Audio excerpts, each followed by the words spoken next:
And welcome back. The audio and video is working now, finally. Yay, okay. So we're back to the Ashes of the Imperium, Twilight Imperium RPG. So we are playing through the introductory adventure that was released on Free Comic Book Day.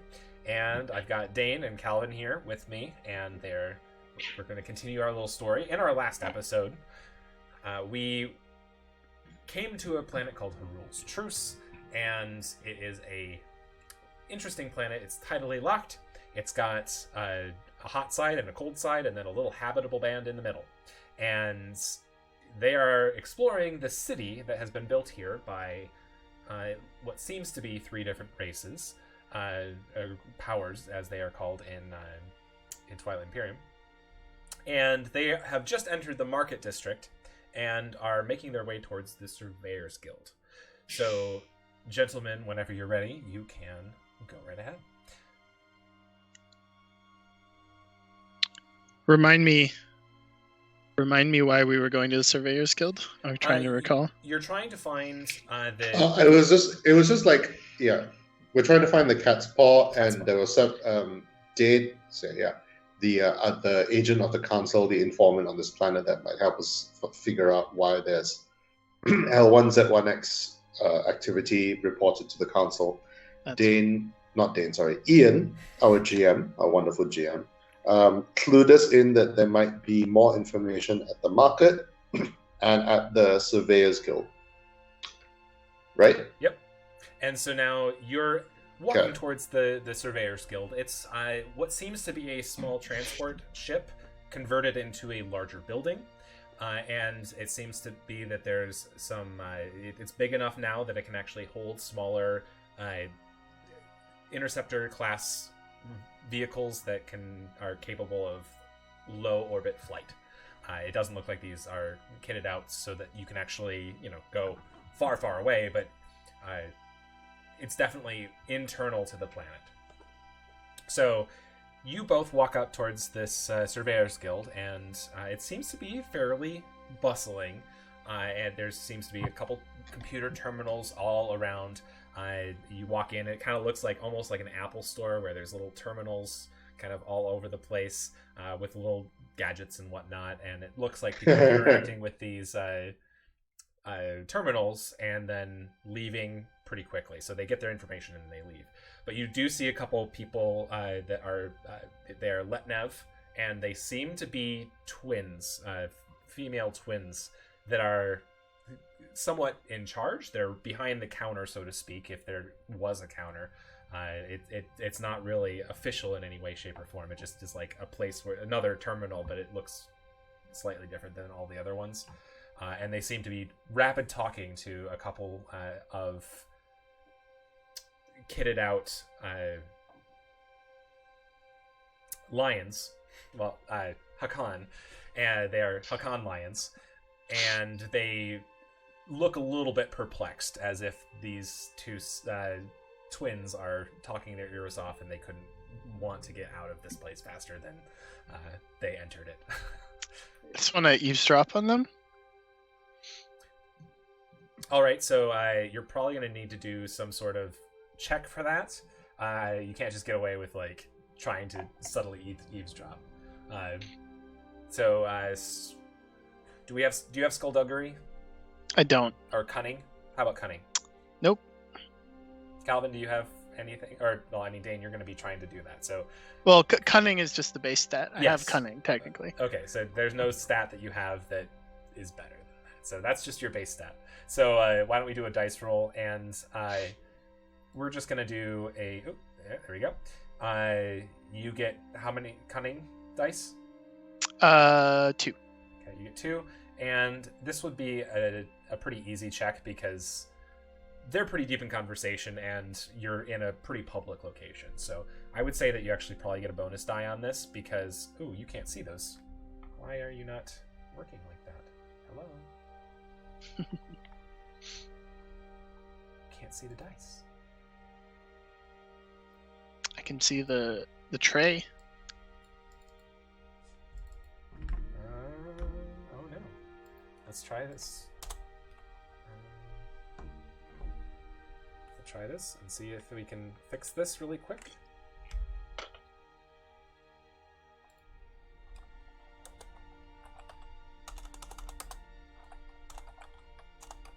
can just edit this out. Lovely. Ah, there we go. And we're back. And did that work? Yes, it did. Yes. Okay. So, we're back, and Dane is going to be rolling his 2 green dice, and it's an easy check, but because it's a public location, he gets a blue die as compensation. So let's roll and see what he gets. He's successful, and he For once. Yes, he has a couple of advantages. So Carrick manages to kind of get in close to he finds like an open terminal and just pretends to tinker with it. You can kind of see with your advantages that this seems to be like a permit machine, so you can apply for permits on this. It's pretty straightforward to use. It's a screen that's meant for like public consumption, clearly, and even Carrick, who might not be very good with technology, is able to recognize this pretty quickly. And he also overhears that the twins kind of going off and saying, "Of course you can go, but you know it's going to cost you stuff, and you know it's going to cost you even further because you insulted us. And oh yeah, by the way," and they just keep going back and forth, finishing each other's sentences, and the Hakan merchants are just like, apparently we've insulted you in some way, shape, or form. We will take our business elsewhere. Well, fine. Interesting. I guess we're just gonna, find our business elsewhere too. And I agree, completely agree. And they just keep going back and forth. They're non-stop talking. And the Hakan just kind of book it out. And leaving Dane by the little machine. And one of them comes over and says, "Ah, you're new here. I actually haven't seen one of your kind before." And the other one comes in and says, "Oh, what's your name?" Karakon Charik. I just leave it at that. And turn Carrick back to the on Charik. turn back to the screen. Carrick on Charik. Have we heard of a Carrick on Charik? I don't think we've heard of a Carrick, nor an on Charik. Well, it's a pleasure to meet you. Carrick looks pleadingly towards Jaina. And they say, "How can we help you?" So Jaina comes forward. This is the social situation type of thing that she figures she would probably have slightly more luck at than Carrick. "Hello. We were wondering if you could give us some information." Well, information is where you come to find us. You find information, you come to us, we can give you information. But information is not free. And they just kind of pause and say, "Oh, yeah." They just pause, like, looking at you, and like, well? Do I have money? You do have some money. It is. Yeah, you have 500 Aurei. So Twilight Imperium You have 500 Universe Aurei. uses a currency called Aurei, Aurei, and so you do have some funds provided to you by the Caleris Institute. Is it provided by the Caleris Institute, or is it just what we have? Sorry, I thought you had 500. You have 200. You whatever you have on there. You also have some shared funds from the Caleris, which is less than what is on your sheet. So you probably have like 50 to 75 from Caleris. It's not a lot. Uh-oh. So the twins are kind of pensive at you, like, "Do you need help using this machine?" Like, we try to design it as easily as possible, but we know that some people are challenged. We're looking Don't for. let Carrick- Go ahead. No. If Carrick wants to talk, Carrick can talk. I just show you how much money I have. It's not a lot. I have 200. Okay. Well, we can. I have make things work. 57, What sort of so- information would you like? Yes, we need a little bit more information about what information you need.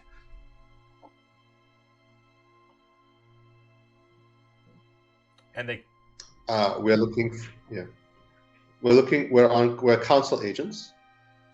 We're looking for another council agent who was on this planet called the Cat's Paw. I'm sorry, that is all we've got.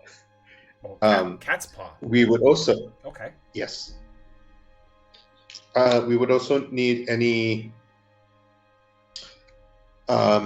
And this is where I hesitate slightly because I don't know if I should just be telling anybody our mission, but I figure, heck it, we're from the council, we have official power backing us up to just say, oh yeah, we're also looking for any evidence that the L1Z1X mainnet is operating in this system, planet, sector, just anywhere they're not supposed to be.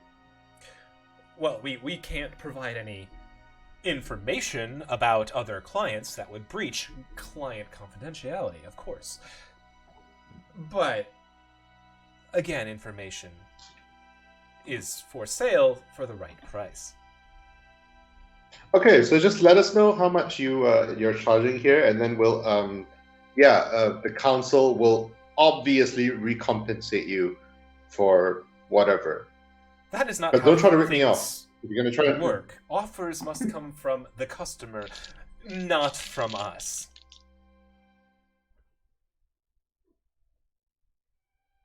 And so you can 30? offer a bribe, and if you can do a negotiation check as well. Do either of you have a negotiation skill? Nope. Let me just double check. Okay, it's that or I have coercion. I mean, that would work too. But that would be a pretty. That would probably. No, I don't think I'm going to use coercion. I'm going to try for like a leadership. How about charm? Presence check? Is that okay? The leadership would probably be fine. Yeah, that would probably be a hard leadership check though.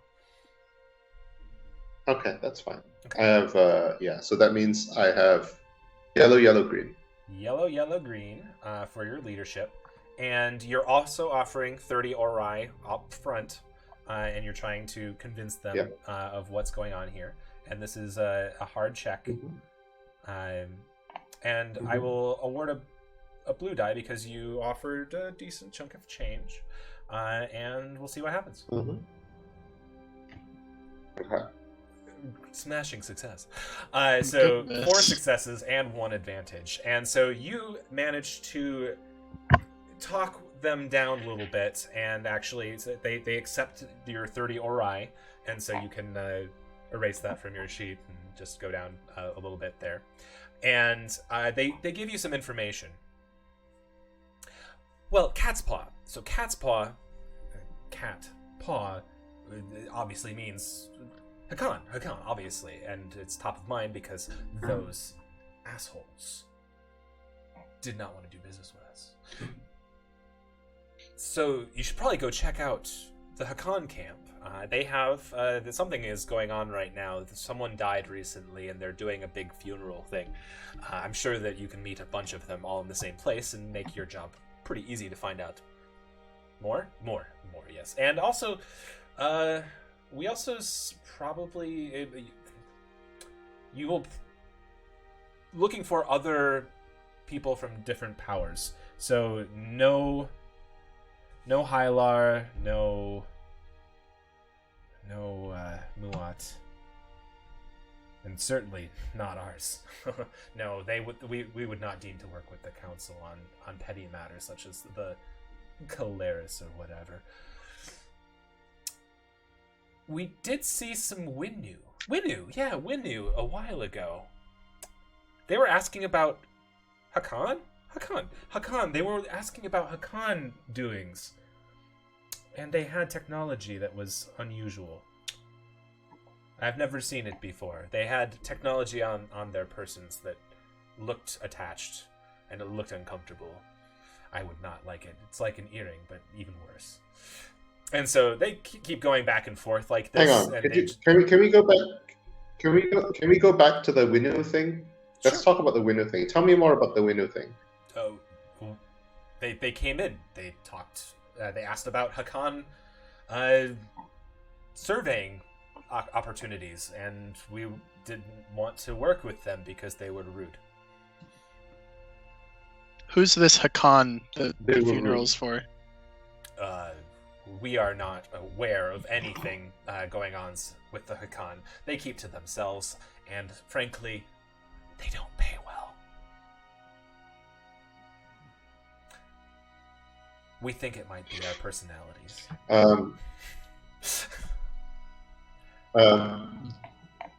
Jana is trying very, very hard to hide her amusement, but is not succeeding. It's very obvious that these two are now her favorite Letnev in the entire universe.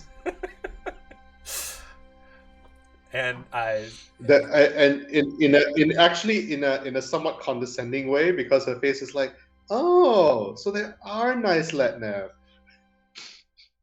Yes, you paid us. Or at least Letnev I feel like I can get along with. No, I mean, I didn't say that out loud. Did I say that out loud? Oh no, I said that out loud. No. Culturally insensitive. Ambassador of the council. Okay. Thank you so much. I'm just gonna. She's very embarrassed and just runs away. I'll quickly follow. And they kind of go back to their own thing, finding new victims to lambast about their technology and stuff. So, you leave the Surveyors Guild and you find, again, you're back out in the market square. There's a small restaurant-looking establishment, and down the way you see, again, some Hakan flags that are off in the distance a ways. What do you think the chances are that this funeral's being held for Cat's Paw?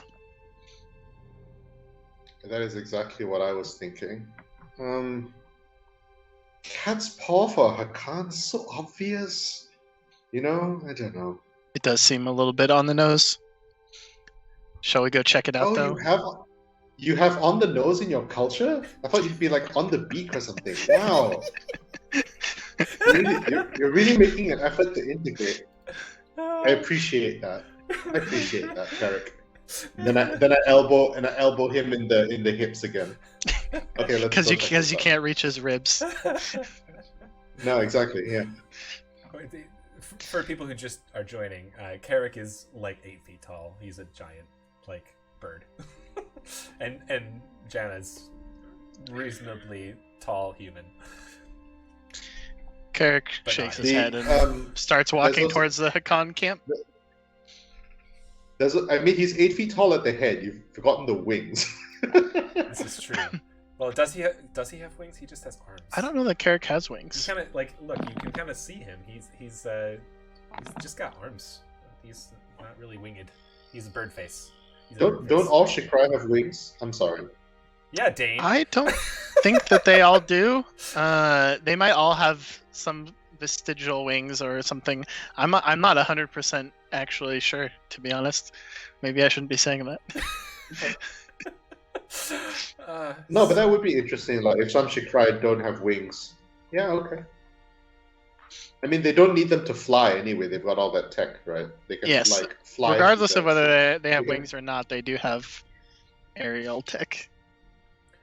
Yeah, I think the Shikrai fly through space as part of like their thing. I mean, it's the Argent Flight. I mean, it's in their name.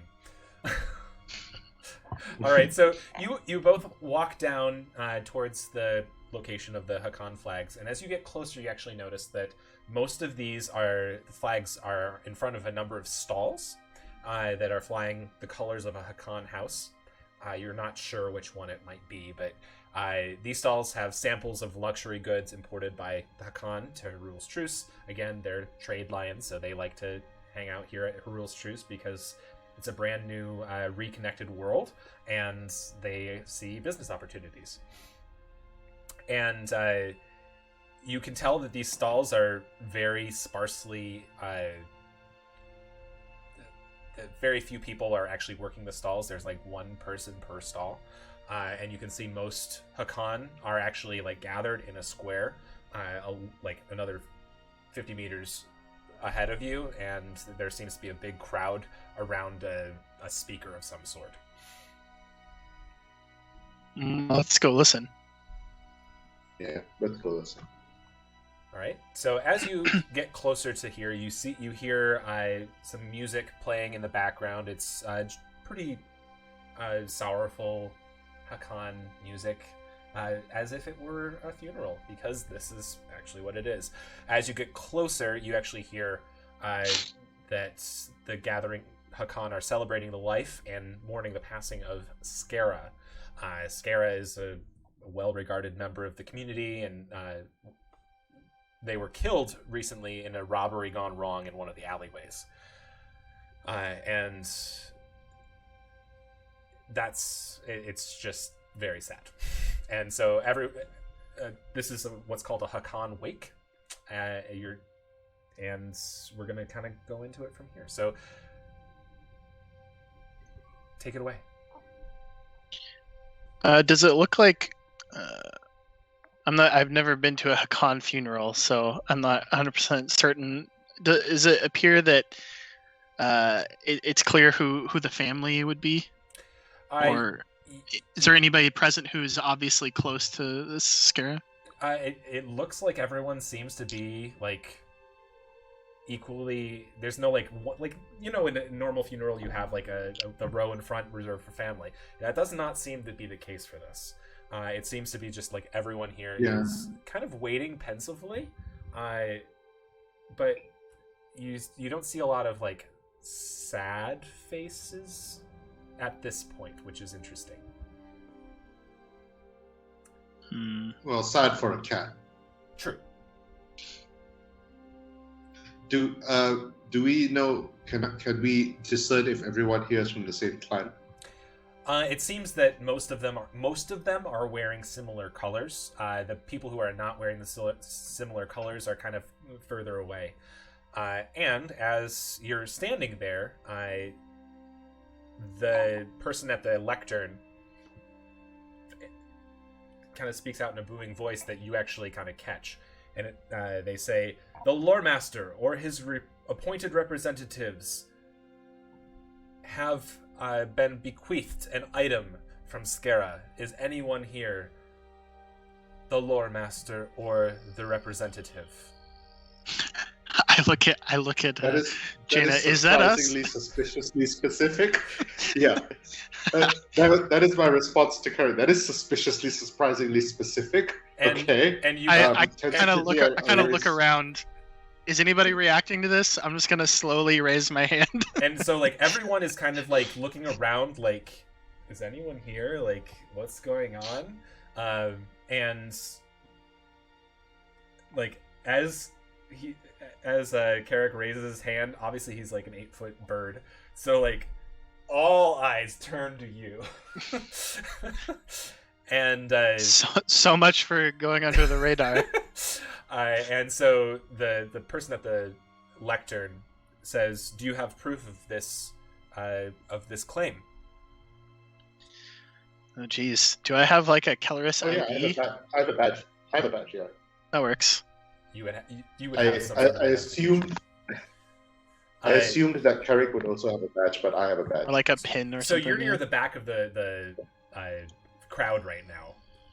Are you going to make your way towards the front? Yep, let's do it. Here we go. Start the awkward procession forward.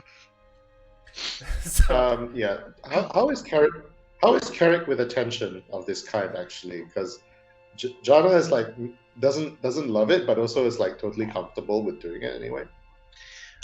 I feel like he'd be pretty cool. I don't think he's the type who gets unsettled easily, but I guess it depends. Really, I could see him getting flustered in a situation where he didn't know what to do. But right now, I have a clear path for the time being, at least. So you make your way. So long as he doesn't have to suddenly, You make your way through the crowd, and the gathered Hakan kind of like solemnly kind of get out of the way as quickly as possible, and they're just kind of like, oh, getting out of the way of this giant bird coming right straight through them. And you get to the front of the lectern, and the speaker says, I see you just arrived. You were very lucky to have arrived. We had already bequeathed the rest of Skara's belongings, and it just happened that this was the last. And he offers you a jar, and it seems to be full of dirt from what it looks like.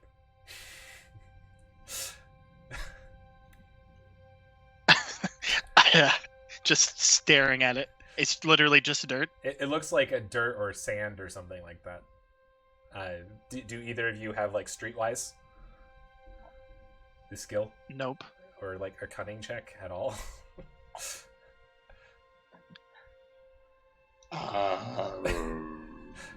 We got to do a cunning check because neither of you actually know what this is.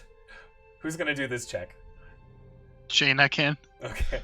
So Jaina, what's your cunning? So I'm mildly confused. It's 2. I'm mildly confused about what is going on. So you were just handed a jar of dirt as like the I last see. item of a Hakan Wake bequeathment. So this is very confusing, and you need to make a check on this. What is this jar of dirt?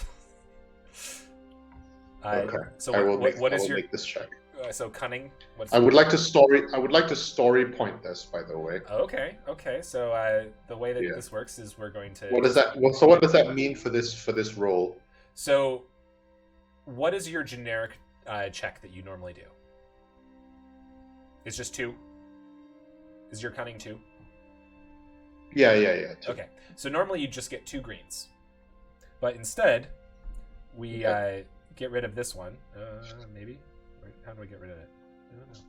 There we go. Instead of a green, you actually get a yellow. So yellow dice are intrinsically better than green. Okay. And so you're gonna. Is that all I get for 1 story point? Yep. That is all you get. But let's see if it helps. It does. But it does generate a threat. So you take this jar and into your hands and like almost fumble with it and like almost drop it, but you recognize as it kind of moves around that it's actually like a jar of spices. Like it's not just sand; it's like actual like spice of some sort. Okay. And so the speaker says, "I hope that the bequeathment from Skara makes your joy and sorrow equal in passing." And he turns to the rest of the crowd, and that concludes the bequeathment ceremony. Thank you all for joining us. Please go back to your place of abode. And everyone kind of like grumbles a little bit. Like you can kind of tell it's not like audible grumbling, but you can definitely tell that like people are purring in not a very happy way. So they kind of go away and like as if they were possibly hoping for something else.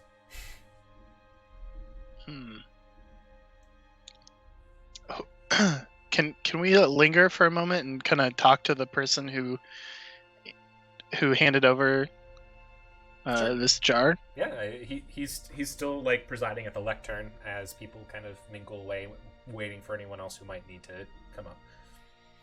And so you're right there, and he's like, "Can I help you?" Yes. Well, maybe. It's just that I don't understand why Skara would leave this to us. It is not in my purview to understand why bequeathments are made. It is simply my duty to execute the will of the deceased. Well, perhaps you can answer me this then. What is it? It's a spice from the Hakan homeworld. It's very valuable. It would probably be worth. I twist open the jar, sniff. Spahat. It's Spahat. and he says yes. It's very valuable and very hard to come by outside of the Hakan homeworld. Very. Understood. And Calvin, I need you to make a perception check as you did that. So let's go back really quick. What's your perception? Okay.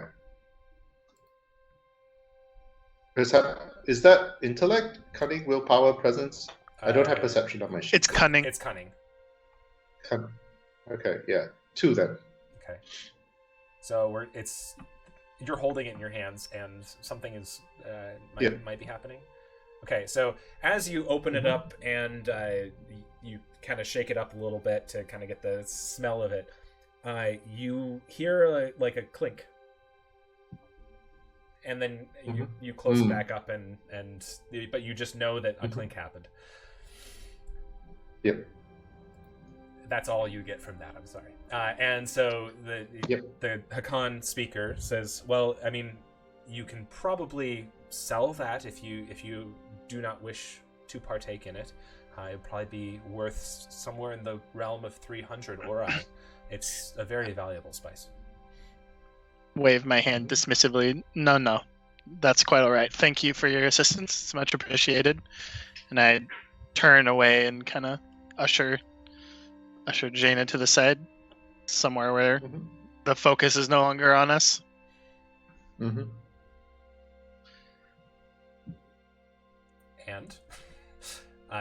you are now completely alone. You're in a corner of a square. There's no other Hakan nearby. They seem to have gone back to their stalls and opened them back up and are in bargaining mode right now, as if some money was lost.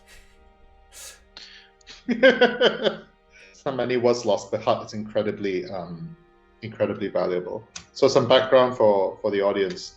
Spahat is one of the reasons that the Hakan became as successful in on the galactic stage as they did. It's one of the core products of the homeworld. Or homeworlds. There are three planets in that system. But Spahat is like it's kind of like a miracle drug. It can do anything. Basically, it's like it's got medicinal properties. It's an aphrodisiac. It can be distilled into fuel. It's like a major part of their history and their culture. It's very, very valuable. It's almost impossible to get because of how high the demand for it is, especially in the richer parts of the galaxy. Like at the height of the Lazax Imperium, most of the Spahat exports were going straight to Makator Rex.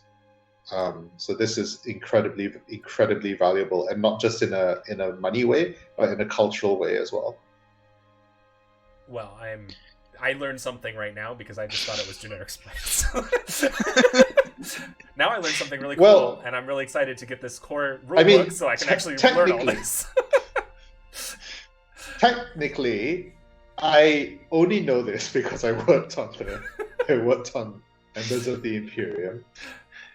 And it's the adventure might say it's just generic spice, but I'm just bringing. I'm really excited. That's awesome. To it, right? Like I made, yeah.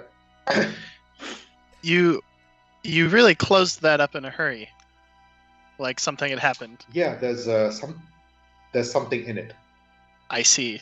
Isn't that that I mean I don't mean that the Spahat. There's obviously Spahat, but there's also something in it. Do you have like gloves? Because humans can't touch this without getting it weird. Oh wait, no, I'm wearing gloves. I just looked at my character. Yeah, I think we're both wearing gloves. Yeah, my fingers probably just. I don't even know if they'd fit in that jar. Okay, so Jana gets some cloth out. Okay, so she hands Carrot, right? She hands Carrot the jar. She gets a cloth out. She covers her nose, and she opens it and carefully reaches into the jar and starts rummaging around, trying to feel the thing that clinked inside it. And you quickly find a small little metallic object about this big, and you pull it out very gingerly, and you find that it's a data chip.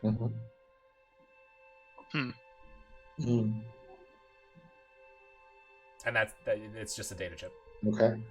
Is this something that can interface with our savants, or do we need to go back to the ship to scan this? It would be an easy implementation to look it up on the savants.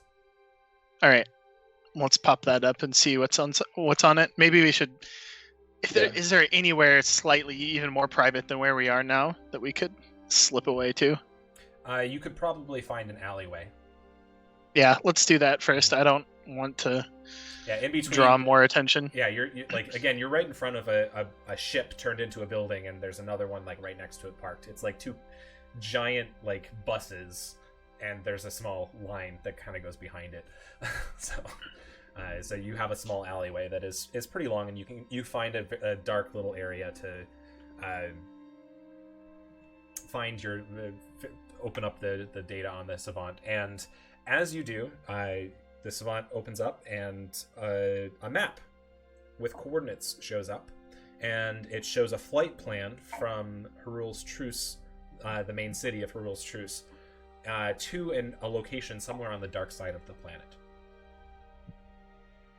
Interesting.